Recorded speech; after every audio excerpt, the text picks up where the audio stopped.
Assalamu alaikum tuğanlarınaki akbata görgöndü de öte kattуу авария oldu. Havayda tuğanlar. Bunu isterim türülü öyle kaldı, türülüp var o.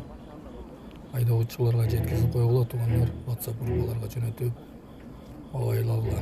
Азыр жолдорубуз билесиңер. Туман. Алла буйрса баары жакшы тугандар. Кичине жаракат алгандар бар. Каза болгондор жок. Акырын айдагыла тугандар. Баштыктан чачы чыкты.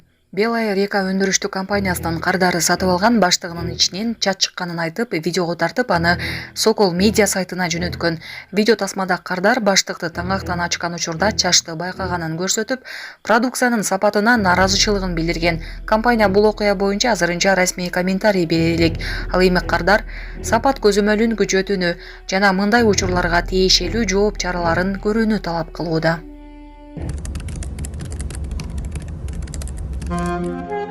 Урматтуу Москва шаарындагы эмгектенип жаткан мекендештер, сиздер үчүн документтердин бардык түрүн ишенимдүү түрдө жасап беребиз. ННН, СНИЛС, медкнижка, справка, перевод паспорт, ДМС, ОМС, детский полис, медкарта, трудовой договор, проверка регистрация, проверка запрет, проверка черный список. Эгерде срогу бүтүп калса, базадан чыгып кетсе, Сахаровага барган эмес болсо, 3 айга продление кылып беребиз. 1 айда 1 базасын текшерип беребиз. Базадан чыгып кетсе, кайрадан киргизип беребиз. Байланыш номер +7 968 489 16 35. WhatsApp'tan кайрылсаңыздар болот. Таиландда жарманкеде жардыруу орун алып 4 адам каза болду. Таиланддын түндүк батышында кайрымдуулук жарманкесинде болгон жардыруудан кеминде 4 киши каза болуп, 40тан ашуун жаран жаракат алды. Мындай маалымат дүйнөлүк басылмаларда кабарланды. Маалым болгондой жардыруу кечээ 13 декабрда жергиликтүү убакыт боюнча 23:30 Таиланддын түндүк батышында Так провинциясында болгон.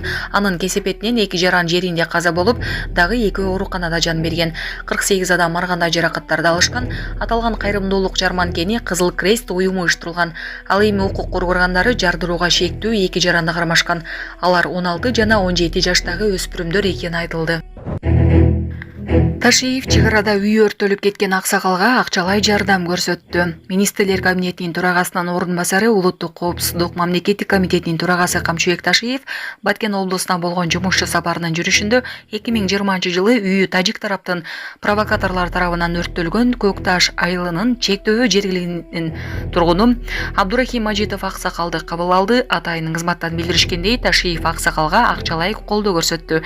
Эскерте кетсек, 2020-жылы Камчыбек Ташиев бул аксакалдын өрттөлгөн үйүн калыбына келтирүү үчүн акчалай колдоо көрсөтүп, бул үй стратегиялык мааниге ээ экенин айтып, үйдү тез арада калыбына келтирүү зарылдыгын демилгелеген болчу.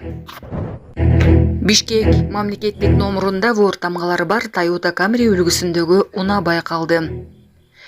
Бишкекте мамлекеттик номурунда вор тамгалары бар Toyota Camry үлгүсүндөгү унаа Кайрат аттуу жаран сүрөт менен бөлүштү.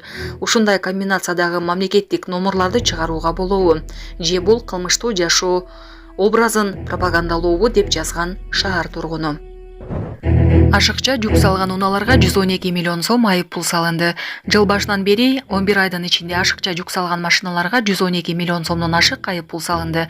Бул тууралуу Транспорт жана коммуникациялар министрлиги кабарлады. Маалыматка ылайык 634 миңге чукул машина текшерилген. Талап бузууга байланыштуу 7,5 миңге чукул протокол түзүлгөн. Былтыр ушул маалда айып пулдун жалпы көлөмү 55 миллион сом